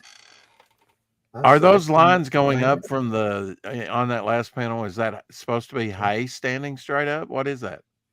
Could be. Yeah. It's like be it's hay, almost on yeah. fire. Yeah. Yep. Just hay. Yeah. Nicely covered. Bottom of the feet there. Oh, yeah. Okay. The And blanket. Yeah. she likes her boys young as well. Yeah. That's That's what the guy's complaining about. Yeah. Caught her in the act. well, yeah, like the actual age as well. It's wow. He's like, Yep. Oh my God. yeah, it's a double-edged sword here because you're like, Yeah. you don't like to see it, like the Mhm. violence against Smacked her women, again. Yeah. but like she deserves a smack almost. You know what I mean? Again, keeping only a She's- sexist would say. Yeah. Something Keep in only a mind that sexist the would say. context of the time. Yeah. She is actually a criminal. Exactly. Yeah. Like, She is. Yeah. Yeah. If that true. were the other way round and you said, oh, that guy deserves a slap, you would be commended for saying such a thing. that's why it's like a double-edged, Yeah. double-edged sword. Yeah. It's very hypocrisy. Yeah. They Yeah. say you'll do it. Like, let the kid just grow up. Like Jesus. Taking her out of the dark into the light. Nah.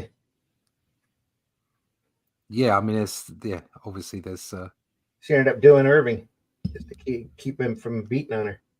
mm, Come here, going up to your room. So he's just No kidding. He's almost only as bad as 15. she is. Sorry. Wow. Yeah, I can see where this would Petrified be. You wouldn't be able to do Yeah. this today. Yeah. Yeah, this is serious.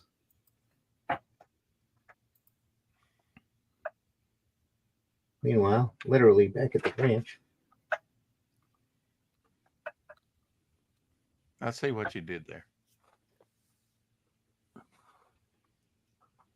It's pretty classic here at Grossman's. Lovely view from the field where it's all black, and then moving across the landscape there, past the fence into the house itself. It's great. Mm-hmm. That's masterful. That's amazing. Yep. He probably thought, man, I put a lot of work on that one page. It's a lot of ink compared to what he normally does. Yeah, it's nighttime though. It just it suits it. Pops out. Yeah, it's got a lot of line work up here. Just beautiful stuff. A tree in silhouette, a few flowers, and then which is kind of brought over from that first panel all the way to the second page on the bottom panel with the grain of the bed. Yeah, but in another direction. Mm-hmm. He's like not throwing any punches at all with this whole story. This is a very adult story, yeah. Only it's strategically hidden. I know the Eisner Awards and all that, but I've got to wonder in 50 years, if you don't turn the culture around, how people they'll probably say Eisner was a troglodyte. I mean, I think you look at. Oh, they're already trying. Yeah, they're already trying to do that. Not only this, but you go back and you look at his spirit stuff where you had, that's Black's, what is it? Black's exploitation. Yeah, he had a lot of that even before he passed. He made a big point to say that was the way it was at the time, At the time. Right. Everybody drew African Americans that way. That's the way they were drawn. So that's the way he drew them, and he realizes now that it's under more modern context. That's not the way, you treat that ethnicity. Yeah. That's what context is all about. That's why it's important. So true. Yep. It's important to understand that he, as part of that period of time, because that's the way so many people thought. And we talk about the monoculture now. That's what happens when you have a culture that doesn't allow you to think outside the box. You do things, and then later on, as the culture changes, you realize that those things weren't right. I mean, he was a heartfelt apology by him about those versions of what he was doing, and that's all part of the man. That's all part of the reason why there's a bloody Eisner Award, is because he was a visionary. He did so many good things, and and then when he saw the mistake, called it out for himself.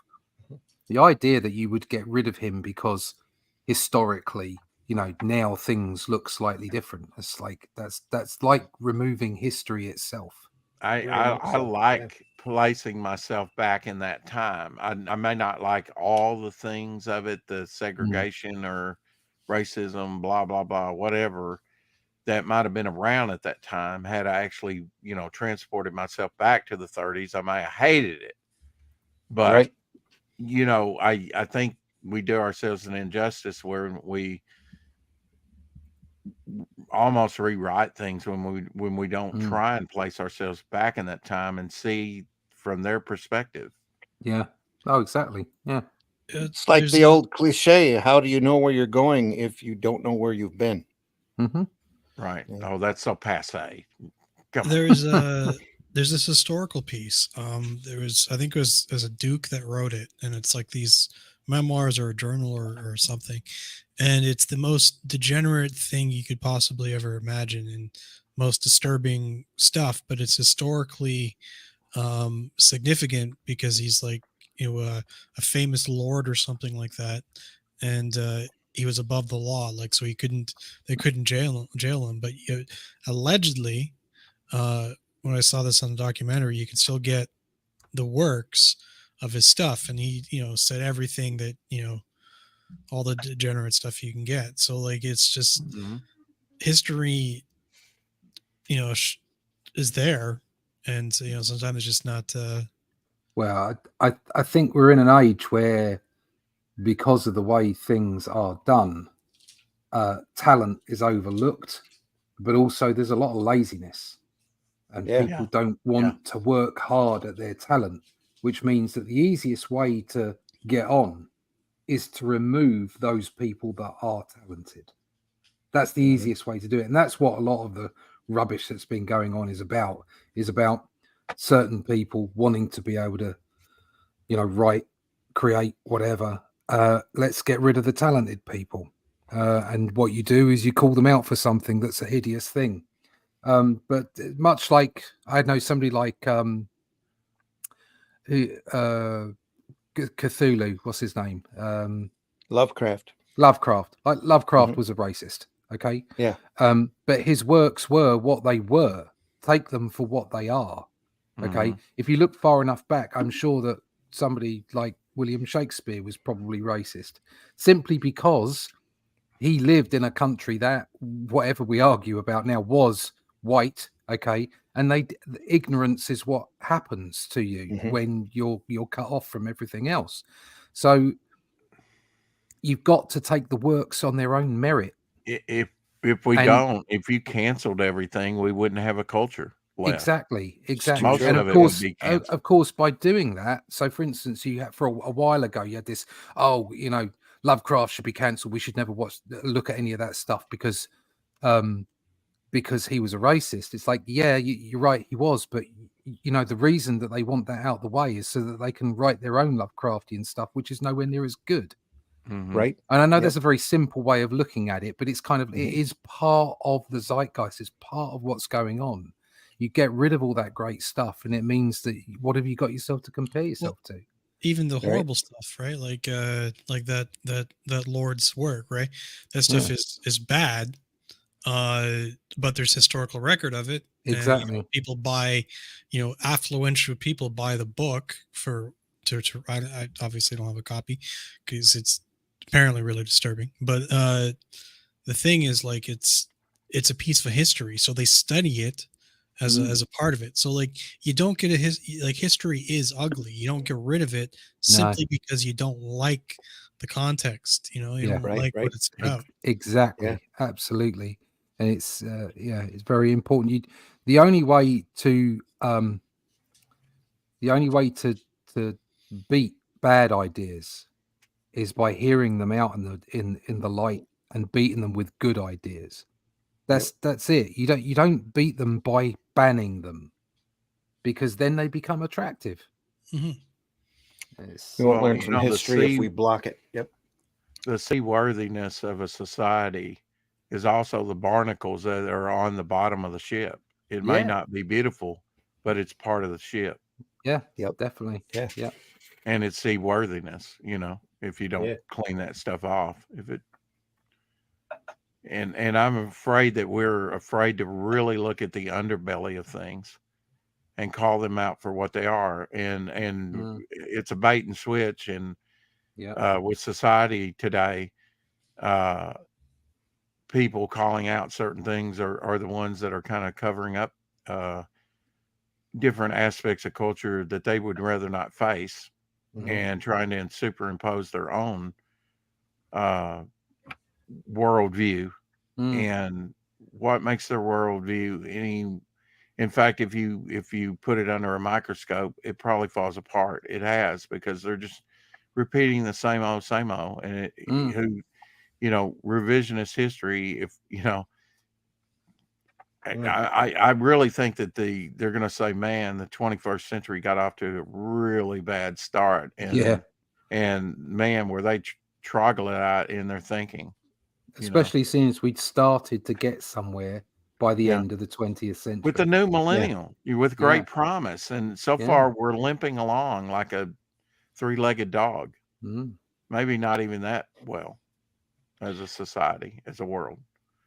Such a odd change from what it was exactly 100 years ago. Well, what was amazing, I could see it maybe happening in America, during the pandemic. But I mean, again, so many different countries just have went batshit crazy. Well, again, monoculture.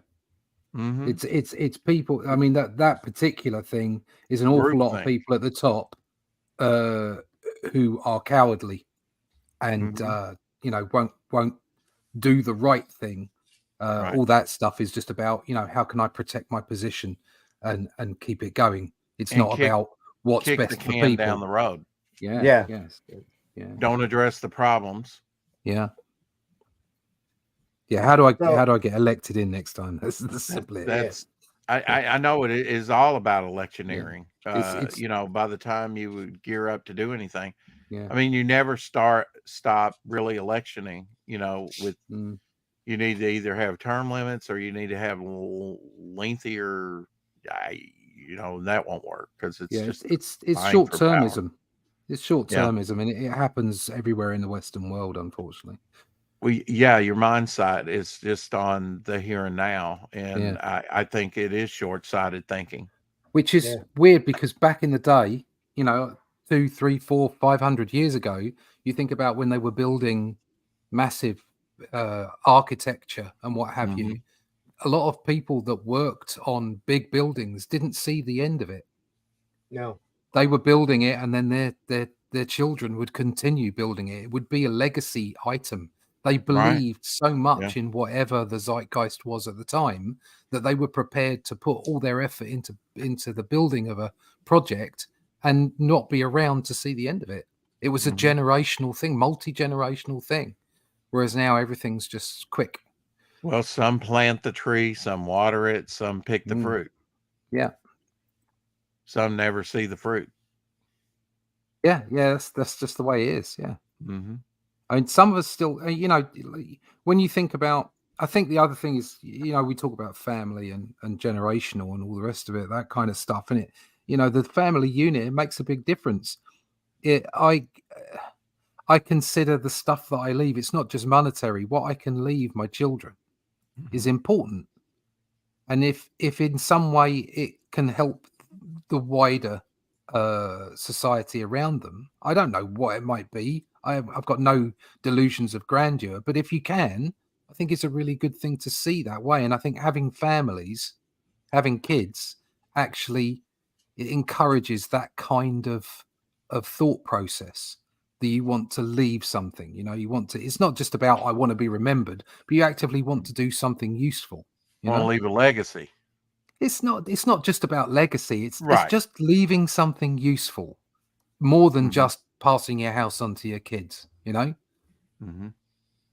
But that approach to the world it's not common, I don't think. Is it an outgrowth of meism, the me Yeah. generation? Yeah, I think there's a lot of that. More selfishness in the world. Yeah, there's a lot more selfishness. Yeah.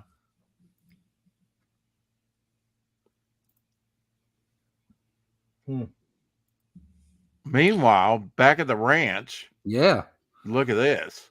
Yeah, at this story, they find out that they compare notes and realize that neither one of them's rich. So Benny here goes through and rapes her. Oof. Oh, wow. And she comes back to the house, and the trumpeter guy that she snubbed earlier takes her in. This whole story started out like wholesome. Everybody's going off for a vacation, and just went off a cliff. She's freaking now that she's ruined. Herbie there says he'll take her in. He goes and tracks Benny down. Benny's trying to hit on another girl who's actually rich. He pulls Benny to the side and verbally humiliates the crap out of him. He's physically a coward, sexually a coward. And he attacks him. The bottom. He attacks him right at his manhood. Yeah, not a stupid guy. The no trumpeter dude is, and says, "Dude, you didn't defile her. You didn't even penetrate her. You didn't even get You're that sick. far. You need to see a therapist. You need to see a doctor. You didn't even get that need far. medical help. You understand using that post between them as a visual for them being wow, separate. John Freeman's here. Sorry, I didn't see you in the chat there, John. Yep. Yeah, using that post as a division. Absolutely. Uh-huh. Here In too. both those. Yep. Just greatly done. It says, We what got do you know? I mean, how did you know that about me? He says, I'm a doctor, Benny. Believe me, I know.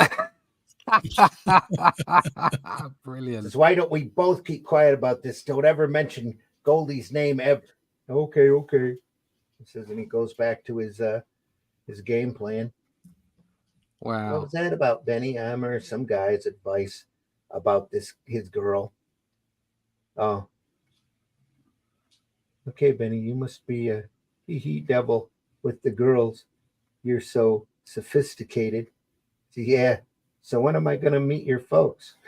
He wants to get married to a girl who's rich. Says, and so the summer ends and the migratory birds, and like migratory birds, the vacationers return to the sanctuary of their tenement where normal life resumes. Normal Real. life. Beautiful. Look at that. Yep. We had quite an audience today. We had quite a lot of people in the chat. Yeah, there is. So Goldie, he had a good vacation. Yeah, I met a doctor. I We're am getting sad I'm married in past 2 months. Yeah. Mazel tov, he says. Well, Benny, back from the mountains. So how was it? Great. I'm quitting this job. I'm marrying a girl. I met her. Her father is taking me into the diamond business. Yeah. Says, and no, Willie, the vacation's over already, so start getting ready for school. This year, you're going to have lots of responsibility around here. Your father is going to be traveling a lot. So Yiz'll be the man of the house now. You hear me, Willie? Willie's all depressed. That's the boy that was That was the in kid, the hayloft. Yeah. Got an hardcore exposure to real life. Literally. John says we won't learn from history. Yep. Devil flyers in the house. Look, I love the overview of the city. Yeah. From the fire escape, and just I mean both pages, just the way they're. Look how haphazard. I mean, he tilts the first here. Yep. Yeah. In the background here, in the city. Mm-hmm. I think it's kind of the point, though. You know, because it is. Oh yeah. Skewer the. It's a crooked ending, you know. Like, well, even the bottom panel under that, it's not as tilted as much, but it is tilted the opposite way there. Yeah. Doesn't quite square up. Almost looks like pencil work that hasn't been inked, doesn't it? At some point. Yeah, beautiful thin ink lines here. Uh-huh. Back here, close on the line. Close on the line, yeah. Yeah. You know, that stuff really existed even in the 60s to a certain degree. I mean, they, you know, I remember that episode where Kirk and Spock, you know, go back in time and have to steal some clothes off a line to City on the Edge of Forever. Yeah, right. My favorite Trek episode. Harlan Ellison. Mm-hmm. Little Joan Collins action. Just a great episode. That's it. A love story. Yes. One of the few times they allowed him to say hell on TV. How would you summarize this book?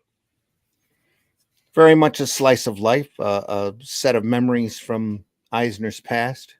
Mm-hmm. Not kiddie content for sure. No, it delves into some heavy themes, doesn't it? Real heavy. Yep. You wouldn't know it by the start of it. No, it says a new dimension in storytelling. Will Eisner, creator of the world-famous comic The Spirit, has been an outstanding innovator in narrative art for over 30 years. Now he travels the tenement. He revisits the tenement life of the Depression years in a powerful collection of graphic stories about people struggling to survive and make their way upward. Meet Fremy Hirsch, who makes a contract with God. Eddie, the street singer, who is offered the chance of a lifetime. Mr. Scuggs, the super, who is seduced into a mortal struggle. Benny and Goldie, who desperately seek a rich mate in the country with the stunning art. Eisner presents these dramas in a unique format that transcends anything that has come before. There we are, folks. A Contract with God and Other Tenement Stories by Will Eisner. Beautiful. There you go, kids. You'll No, now draw Billy. comics. Want to know how to draw comics? There you are. Yeah, Yep. that's the way to do it. There you go. Everybody in the chat. Billy, is this Billy Power Max? Saying hail to everyone. Glad you're here, Billy. Hail, hail. Ice Queen, hail. It's this Bible study almost. No, this is sequential art study. This is almost a Bible. Now, after this tome, where do we go from here? Next week, I'm thinking we're going to do a change of pace. We've got barbarians coming, haven't we? Yeah, we got barbarians coming. This Sunday, I found this Conan book that was really fascinating. We'll look at that. On Sunday Funnies. Conan yeah, and the that Jewels of Gwalor. Yeah, that was a comic series. I have some of those.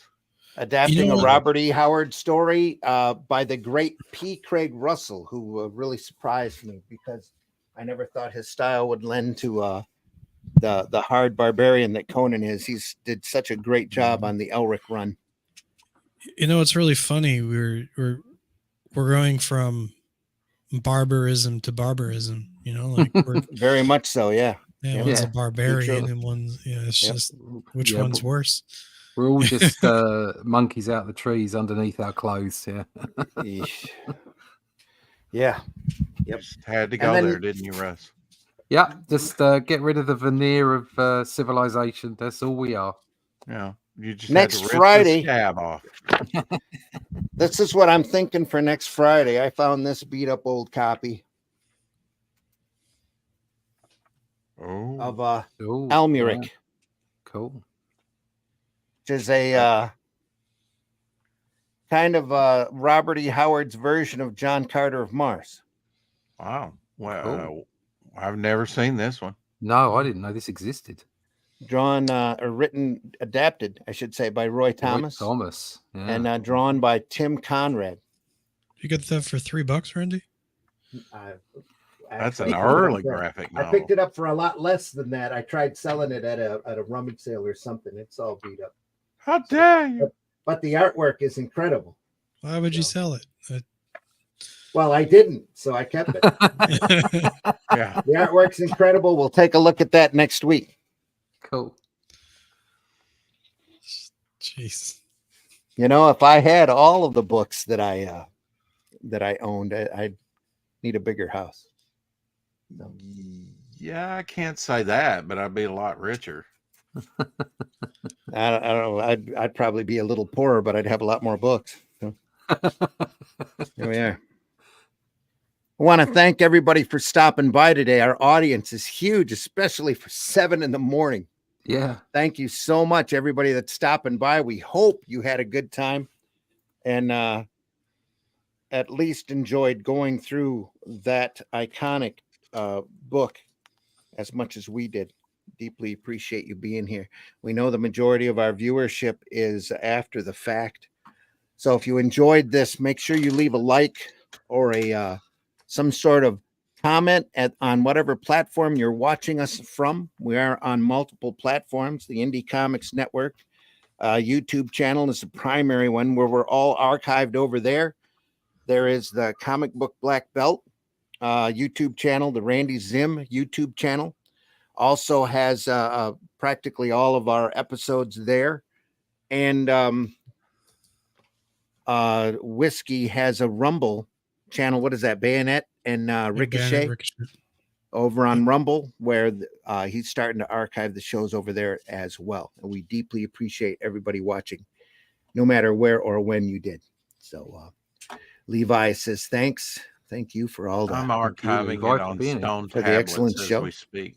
Deeply appreciate you, Levi, being here. I'm old. So, yeah, Russ, you ready to go live and tell folks where they can find you? Yeah, sure. Yeah. Right. You can put up what I'm doing at the moment, if you like, while I'm talking. All right, there you we can go. Find us. Look at that. Find me on russleach.com. Sign up for the email list there, please, so I can keep you abreast of what's going on. And you can find out more about me there, russleach.com. All my social medias are there. You can also find this book, The Shadow Kingdom, which we're just compiling for print now. And that's over at fundmycomic.com. The Shadow Kingdom. There you go. Are you doing the coloring, Russ? Colors done. Yeah, I did the coloring on this. Colors are all done. Okay. Yeah. And Randy's done the lettering, and I'm just applying it to the color pages now. So yeah, we're close now. Randy, you're muted. Sorry. Lip sync. I was hacking along there. So it's a faithful adaptation to the story. Nobody wants to hear me hacking. Anyway, faithful adaptation to the story. We tried to keep as much of the prose there as possible, but it's definitely show don't tell. So there's a lot of great Howard passages in there. So can't recommend the book enough. Yeah, some great text in there, and if all goes well, we'll be doing more in the future. Says the story that literally kicked off the sword and sorcery genre. There were a couple of stories earlier with knights or barbarians and swords and mystical stuff, but they attribute this story as being the start of the genre, and it's got just about every element of the genre that you could ever want. Might as well start at the beginning. Exactly. Yeah. It's a great story. Can't recommend it enough. Fundmycomic.com right now, folks. Go over there and take a look at the Shadow Kingdom. Whiskey, tell folks how they can find you. Sure. You can find me at the old X there in the bottom left. You just type that into Google and something will come up. When it does come up, it might look something like this here, Bandit Ricochet Arts. And yeah, you can give me a follow on the on there. If you click on this link here, you can see some of my work on 3D modeling. And I do production level modeling for all kinds of stuff, miniatures, action figures, anything, any style, any kind of stuff you want, you could possibly imagine, I can make. All right. Rex, tell folks how they can find you.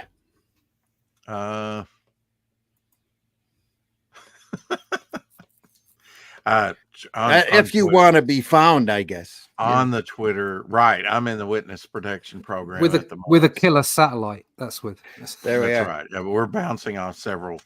Yeah. No, they can find me over on the X on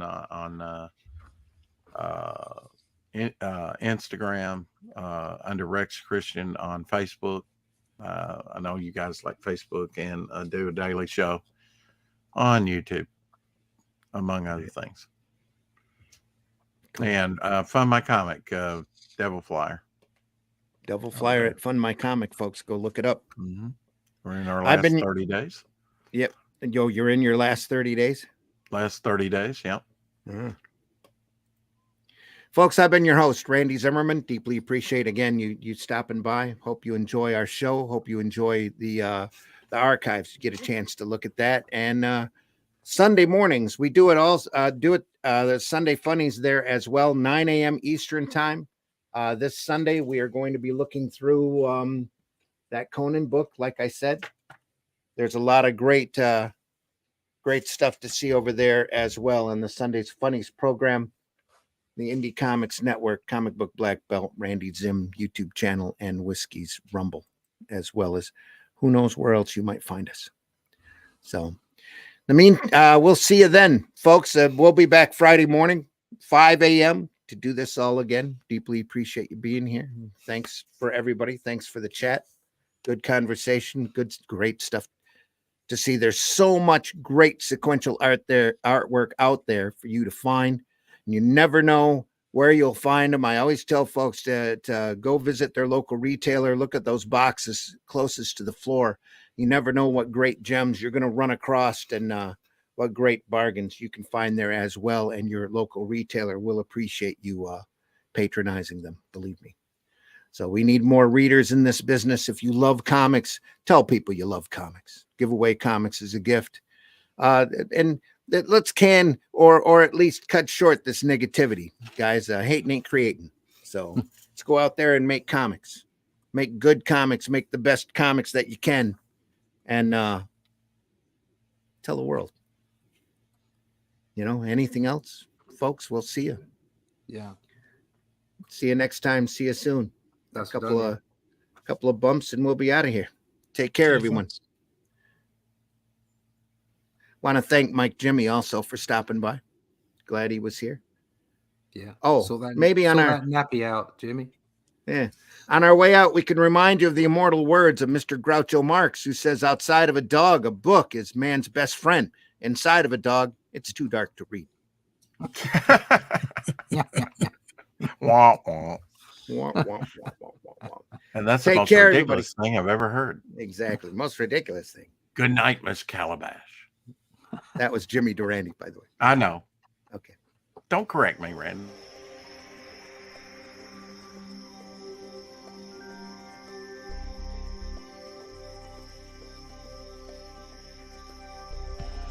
What was that? This is not a charade. We need total concentration. Now, once again, this time, with theory. Some men just want to watch the world burn. Can't nobody tell me nothing. How dare you? Get off my lawn.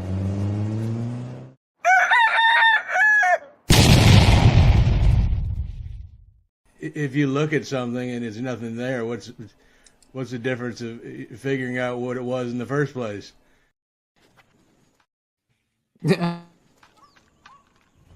Holy shit. That is the craziest thing I have ever seen. And I'm Dennis Quaid, and Dennis Quaid has seen some shit. Hey, everybody, we're all gonna get laid. Taste the biscuit. Taste the goodness of the biscuit. Taste the honey sauce. Taste the goodness of the biscuit with the honey sauce.